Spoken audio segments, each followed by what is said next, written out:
It's a beautiful Monday morning. I'm Kelly Stewart, joined by Teddy Covers. We're going to go down the Sportsmemo opening NFL line report. But before we start, Teddy Covers absolutely crushing the NFL. 3-0 sweep yesterday, 71% on the NFL season. So we're going to give you guys out a promo code, Teddy100. You get $100 off Teddy's All Access Pass on sportsmemo.com. Little side note, 75% start the season in the NBA. Teddy Covers just crushing it. Kelly in Vegas, another 2-3 week. I'm getting sick and tired of these 2-3 weeks. So maybe we'll buy Teddy Covers All Access Pass. All right, Teddy, let's start Thursday night. Oakland Raiders, look at line was plus 2.5 at the San Francisco 49ers. Now we're seeing this line at 3. Most spots here in Vegas, even at 3.5 at our buddies over at CG. Yeah. Penny's at 3.5. Bookmakers at 3.5. So there's a legitimate 3.5 out there, or multiple 3.5s out there on a line. San Fran was 2.5 minus 120 at the look ahead. My powering number has the Niners at 2.5 in this ballgame, and frankly, I don't think this one's going to hold at 3.5. We don't do. Hey, we like the. Should we get the music? Because there's 2 of them this week that might qualify for the emergency betting. I'm going to get one of those lights that just and you just tell me when you're ready. I'm just going to have it flash. Yeah, there's 2 of them that stand out. This is certainly one of them.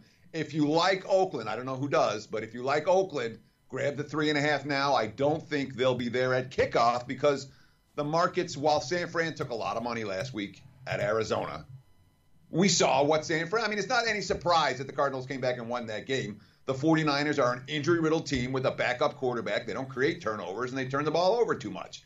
You know, Oakland showed signs offensively against Indy. I'll give them credit. They moved the ball up and down the field all game.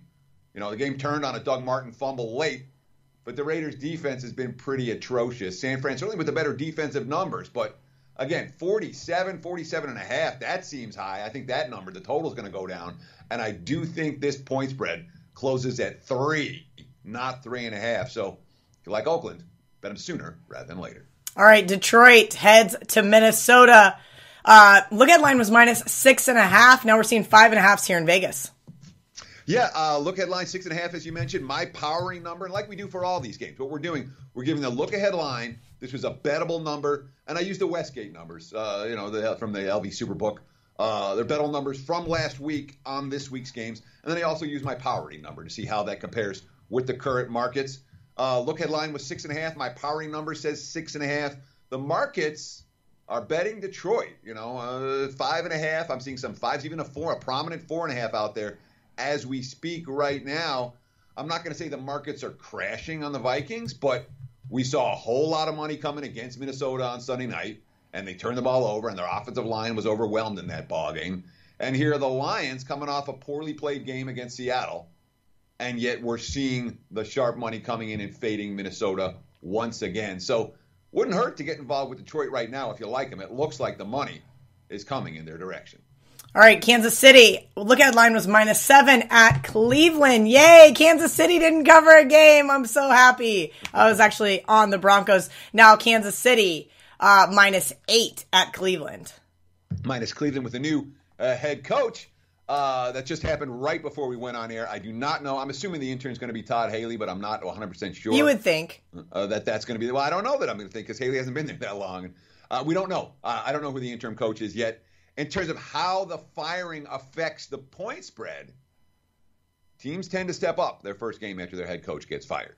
That being said, look headline was 7. My powering number is 7, and the markets are 8 right now, even though Kansas City didn't cover the point spread against Denver. And that came despite another 4-touchdown effort from Patrick Mahomes and all of that. If you're wondering, have the markets caught up with the Chiefs? Yes and no, Kelly, because you look at the box score again, and what do the markets fixate on? They fixate on statistics. And you look at the box score again, what happens? Kansas City, they're outgained again. The Chiefs are fraudulent. They're outgained. And we see this every week where Kansas City, the yardage battle is not something that Andy Reid is particularly worried about. But the betting markets are very worried about that yardage battle. The money won't come on KC here. The public will be on the Chiefs. The wise guys will be on the Broncos in this ballgame. Money likely to come, and that means the big money more likely to come on Cleveland than it will on Kansas City. This is another one. If you like the Browns, find a +8 now. There's even 8's the prevailing number. You can even find an 8.5 if you shop around. But I would anticipate this line more likely to come down. That KC stat profile just isn't wowing the wise guys. And with Cleveland having fired their head coach off another dismal showing, one would think it would be a step-up spot for the Browns. The markets will think that prior to kickoff. Total-wise, we've seen a little bit of under money. I think we might see some more, 53, 52, down to 51.5 already. Woo, guess who just got an 8.5? Thanks, Teddy. I like that. With the emergency line betting, if you want an 8.5, you better get it now. All right, so Pittsburgh at Baltimore. This line always seems to be 3. It was 3 when the Ravens went to Pittsburgh early in the season. Look-ahead line was 3. And I don't really know what to make of this game, to be honest with you. I was on the Panthers, and I was really nervous by kick. And then afterwards, it was that was the easiest game I had. Yeah, well, yesterday there weren't a lot of right sides yesterday. When you think about the act, who was right? When you talk about the easy winners yesterday. There was Seattle was right. Seattle was right in that game. Carolina, the second one, maybe Minnesota, the third. I'd say New Orleans, the third over Minnesota. There weren't a lot of easy right sides yesterday. I'm glad that you had one putting in your pocket. I had 3 coin flips that all worked in my favor, and I'll take that. All day. Questions asked. But a look-ahead line here, as you mentioned, was 3. My powering number is only 2.5. I'm not as high on Baltimore as the markets. And make no mistake about it, the markets will be on the Ravens. There will be some Ravens love this week. The statistical profile for Baltimore is there. The circle the wagons concept off 2 straight losses is there for Baltimore. Not a team that has had a whole lot of multi-game losing streaks in the Harbaugh era. And from what I'm hearing, it's not a locker room that is fractured. It is a locker room that is angry, and they've got a division opponent to take it out on this next week. And, of course, the Steelers got the job done yesterday against Cleveland. Despite a slow start coming out of the bye, they looked very anemic early on in that contest.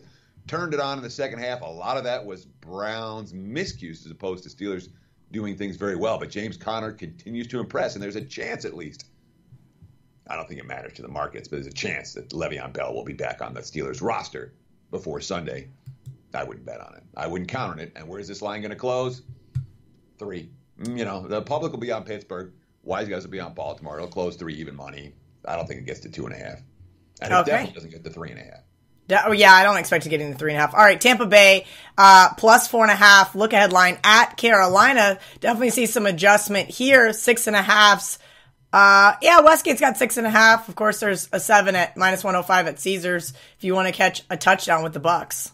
Yeah, as you mentioned, look-ahead line was 4.5. My party number on Carolina is 6, and the markets are at 6.5 right now. For the first time, this is really the first time that we're seeing the market show any respect for the Panthers. There's been steady money coming in against Carolina the last couple of weeks. Remember, Cam Newton didn't practice most of the weeks last week and came out and threw a gem against a defense that the markets respect. They look at Baltimore. Wow, you hung 36 on move the ball up and down the field against the Ravens.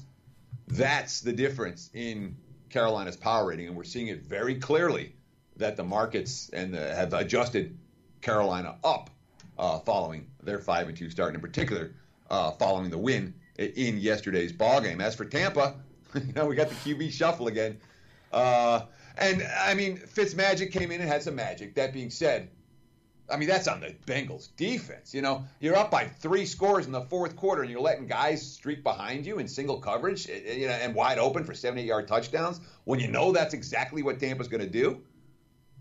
Bucs are going to get credit for that. What I do to downgrade Cincinnati defensively for that, I don't know that I'm sold on with Tampa, with all that's happened in their season. Remember that 2-0 start where they had 1 win since that time. The QB shuffle back and forth, and there's going to be, I don't think Jameis gets off the bench this week. The markets aren't sure yet. Lots of books haven't posted yet for this ballgame because they don't know who the QB is going to be for Carolina. But I can tell you this. Doesn't matter who's starting for QB for the Bucs. The Panthers all of a sudden have a little betting bandwagon. This line more likely to go up than it is to go down. Side note, Teddy, what do you make the difference between Fitzpatrick and Jameis Winston as far as point spread? Yeah. 0. Okay, that's what I figured. I figured that was your answer. I just wanted to clarify. Okay. Yeah, and then there wasn't when Winston came back, and there wasn't at the beginning of the season either. It's like one of these deals where the markets are fixating on some stupid player. You're like, really? You're not going to post a line because in the NBA, they wouldn't post a line because they didn't know if Kevin Love was going to play for the Cavs. I'm like, Kevin Love? Really? And then Love's announced as out, okay, and the markets go, oh. They didn't even move. Even a half point with Love being out. I'm like, you don't need to have these things. You can post a line in these spots, but obviously in this situation where there's no differential between Winston and Fitzpatrick, not for me, not for anybody here in Las Vegas, not for anybody offshore, and yet the markets haven't posted. Is there an injury I'm missing? There's something else? I don't think there is. I don't believe so. I feel like South Point just went to 6.5, but other than that, the question of Vita Vea, the defensive tackle for Tampa, but that's not a guy who's going to affect the point spread, and it turns out they didn't tear up his ACL. And Captain Munnerlin's not keeping the game off the board. He's a question mark. Yeah, I can't tell you why this game's not up at half the books right now. That's interesting. There's a QB question, and the QB question to be determined is worth 0 to the point spread. So be it. Okay. All right, New York Jets at Miami. There was no look-ahead line because obviously Brock Osweiler is a little different than Ryan Tannehill. Now we see 3, and then there's a 3 minus 115 here in town, but not a lot of books have this one on the board either. No, this game is a very lightly bet so far. No look at my powering numbers, Miami minus 2.5. I've been a little bit off market on the Jets. It hasn't served me well the last couple of weeks. And the Jets, certainly, when you talk about the injuries to their receiving core, Darnold's getting all the blame for struggling the last weeks, but they didn't have Robbie Anderson. They didn't have Enunwa. When your young QB is missing his top targets, the offense isn't going to work quite as well. And Fangio and somebody shut them down. Miami's defense hasn't shut anybody down in weeks, off a rough showing. And the Dolphins, they feel... Remember, they got to a 3-0 start, and they're 1-4 since. They're 4-4 right now. They could be in the playoff race if they win this game. It's a Miami spot. The Jets are struggling, but defensively, the Dolphins have been very, very rough in recent weeks. A hard team for me to get the window laying points with. Where's this going? 3. I don't sense this game moving. If Tannehill does come back, we could see a 3.5 in this ballgame. But that's an if. And again, my powering number with Osweiler is 2.5. I do make a 1-point adjustment between Osweiler and Tannehill, and that adjustment might be a little bit short. Okay. All right, Atlanta Falcons. The look-ahead line here was Falcons catching 1 at the Redskins. The Redskins minus 1.5 in most spots. It did open 2, but obviously there's still some respected people that somehow like the Falcons. I told myself last week I was really mad that I did not jump on the Redskins. I was like, they're just not the same team on the road. And of course, the Giants are still the Giants. Yeah. The money will come on Atlanta in this ballgame. There are 1.5s out there still for the Falcons. That number's going down. I wouldn't be surprised if it closes in the pick'em range. We've already seen some Falcons money, and it's a spot situation. Atlanta coming off the bye. They got the win to salvage their season. They went on bye. Now they're coming back, and it's a Falcons spot. And the Falcons, certainly the better quarterback, the much better offense. The Redskins won yesterday. And Adrian Peterson, he got the big touchdown run at the end where I didn't honestly think Peterson, that's how bad the Giants' defense was. That Adrian Peterson can scamper for 60-something yards because he doesn't have the speed to go 30. And I had a Redskins ticket in my pocket. It was a bet against the Giants, and that served my purpose. I don't think there are many other teams that Washington would have beat yesterday. They did not play well. And we're seeing it again and again. There's no downfield passing game here at all. So when the Redskins are trailing, they're going to get blown out like they did in New Orleans. Atlanta can put up points against anybody. Their defense has been spotty. But, again, I expect the money to come on the Falcons. And I wouldn't be surprised if the Falcons make my card for next Sunday.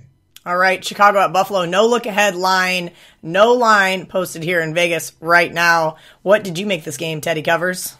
Yeah, we got my number right now going into Monday Night Football is Bears minus 5. And I've been a little bit off market on the Bears. I'm not as high on the Bears as some are. We saw it again yesterday. The Bears got the win. They got the money. All that. Trubisky stunk again. Trubisky couldn't throw downfield again. Nagy didn't trust Trubisky with the lead again.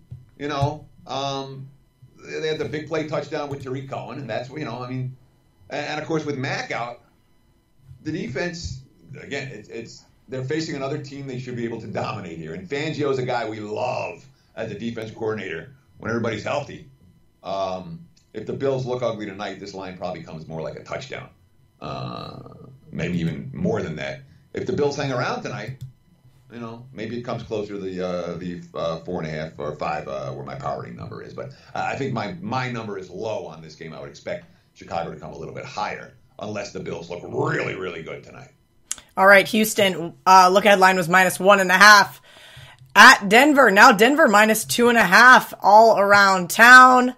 Even a +3 over at our buddies at CG, +3 plus even money. Interesting here. I mean, I said I was on the Broncos yesterday, and I didn't even watch the game because, let's be honest, I knew they weren't going to beat the Chiefs. Yeah, but they got the money. They did get the money. I'll take that late field goal to get the cover, and I will take that all day, every day. And this is a rare situation that's worth talking about for a minute.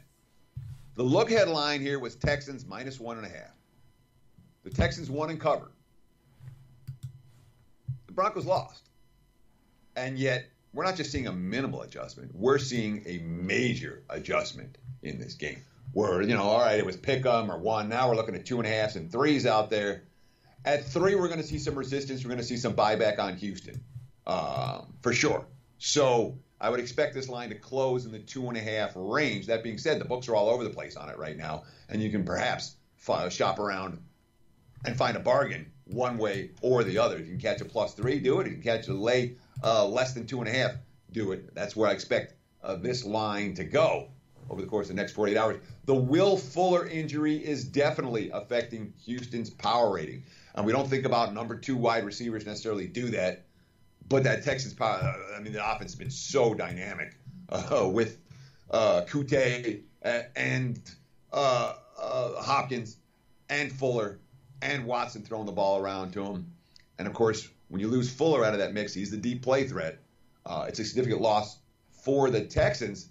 Broncos able to run the football against Kansas City yesterday, doing a lot of things right. They outgained the Chiefs on the ground by like a 5-1 margin and covered the spread. They didn't win the game. Usually the teams that win the rushing battle by like 30 yards or more, they're incredible. ATS. And Denver's ground and pound is something the markets are going to respect, although that offensive line against the Texans' defensive front, not necessarily a good matchup for Denver. And Houston, by the way, they're the hottest team in the NFL. They've won, 5 in a row for the Texans. So 2.5 is where this line's going to close. I don't think it's going to get, it might get to 3. I don't think it's going to hold at 3. There will be some Texans buyback at that number. All right, the look-ahead line on this one was Chargers pick 'em at Seattle. Now Seattle -1.5. A couple of ones here in town, too, I guess, if you still want to bet. Seattle, I was kind of surprised to see this move in that direction. Well, the markets are giving this, again, you talk about one game that's going to change the perception of a team. We saw that a little bit with Baltimore, perhaps. We saw that with Carolina, perhaps. And I really think Seattle's win yesterday at Detroit has changed the market perception. We're certainly seeing it in this point spread that was picking my powering number, and I adjusted the Seahawks up after yesterday's win. Still only Seattle minus a half a point. I have because you also want to give the Chargers a little bit of extra juice for coming off the bye week, and they should have Melvin Gordon back in the lineup this week, although that's no done deal, and that will affect this point spread. Melvin Gordon, watch his status as the Seahawks battle the Chargers. But, since that rough start, the Seahawks have played pretty good football, and the market's starting to adjust them upward in a legitimate way after Russell Wilson's strong performance yesterday. All right, another one that opened Pick'em, Rams at New Orleans. Now, look ahead was Pick'em. This week, LA Rams catching 1 in the Mercedes Superdome. Yeah, and look at line is Pick'em. My powering number in this game is Pick'em, and the markets. There's ones out there, there's Pick'ems out there right now for New Orleans, and again, a lot of what happened in yesterday's win for the Saints winning cover was Minnesota making mistakes and New Orleans being able to take advantage of those mistakes. We continue to see some issues with that Saints secondary, and obviously, when you're trading for Eli Apple, and oh by the way, he's starting. And the normal starter is not hurt and deactivated for the week. there are issues right now in the Saints secondary, issues that Minnesota didn't fully exploit yesterday. Well, they exploited them, but then Thielen fumbled, and the weird play. The other turnover, obviously, the pick six the other way, that really changed the course of that contest. But Saints with an enormous betting bandwagon right now, 6-0 straight up, 6-0 against the spread of their last 6, whereas the Rams have been losing against the spread. Lost again, a lot of money coming in against L.A. in that Packers game. And I know, we can talk all day about what Todd Gurley did, which, A, was the right thing to do in the game, and B, I love the fact that here we are. We're 2 months into the NFL season and college football season, and there haven't been any big betting stories. That like here's betting in New Jersey and betting in Pennsylvania and betting in West Virginia and Mississippi, all these places, and there's been no scandals and no, oh my goodness, what's going on? Yesterday we had one, and it was a good gambling story where Gurley says, I don't care about you fantasy guys. I don't care about you Vegas guys. I'm winning, making the right move for my football team. That's exactly what we want to hear as bettors. I don't ever want the guy to say, oh, I know what the point spread was. No, you play your game. We'll do our handicapping. Worked out fine if you bet against LA, but the bottom line is, boy, that passing game was scary yesterday, and that may be a bad matchup for New Orleans. And look at the total, Kelly. Look at the total. The very first 60 I have ever seen. I've been in Vegas since 1998. I have never seen a 60 as an opening number on an NFL game. I've never seen a 60 as a closing number on an NFL game. Total here of 60. And you know what? I wouldn't bet the under with your money. The wise guys will be getting under here. You can count on it. They'll be betting some unders. The public will be betting over, and I'd rather be on the public side than the wise guy side when it comes to this total. All right, Green Bay was catching 7.5 at New England this week. Now 6.5 here in Vegas across the boards. I mean, I get it. Green Bay looked really good yesterday. I was holding a Rams teaser ticket, so I have a different opinion on Todd Gurley and his way of addressing the spread that he supposedly didn't know about until after the game. But that being said, was not fun for me 99% of that game. Stop! You had to lay. If you had him on a teaser, please tell me you teased down to 1.5. Well, 2 teasers. They were to close out. One was 1.5, and I always bet an early week teaser, and I had them at 2.5 in another. Right, so sure. Okay. I will say I was on the winning end of one. I would have liked to have won both. That would have salvaged my 2 and 3 week. Sure. Unfortunately, that wasn't the case. That hook makes a big difference. But of course, proper teaser strategy is always taking your bigger favorites of more than a touchdown and teasing them down to less than a field goal. Look at line here for New England, 7.5. My powering number, New England, 6.5. I'm not sold on the Patriots defensively, 1 iota, which is one part of the reason why I'm not laying 2 touchdowns with them tonight. Don't get me wrong, I'm not playing Buffalo. It's an easy pass for me on Monday Night Football this week. But the Patriots defense has shown nothing in terms of the ability to slow down good offenses. And Green Bay, the mental miscues were there yesterday. The bad play call from inside the 1-yard line that resulted in the safety and the big momentum swing. Obviously, the kick return fumble in a game where Green Bay was going down to win that game. I mean, Aaron Rodgers, there was when they needed a field goal with 2 minutes, and they had a timeout left, and Aaron Rodgers. I mean, it was a done deal. The Packers were winning that game, and instead the kid fumbles the ball away, and lo and behold, shouldn't have taken it out of the end zone, and then you do that. Big. From a spot perspective, Green Bay, huge game in L.A., now a huge game in New England on the other end of the country the next week.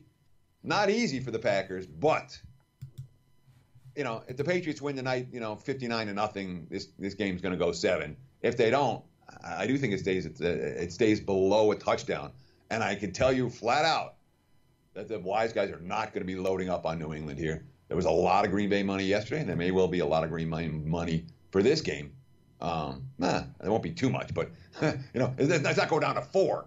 But this line does not go to 7, unless the Patriots look phenomenal tonight. And even if they do, I still think it'll go 6.5. It can only, If you like the,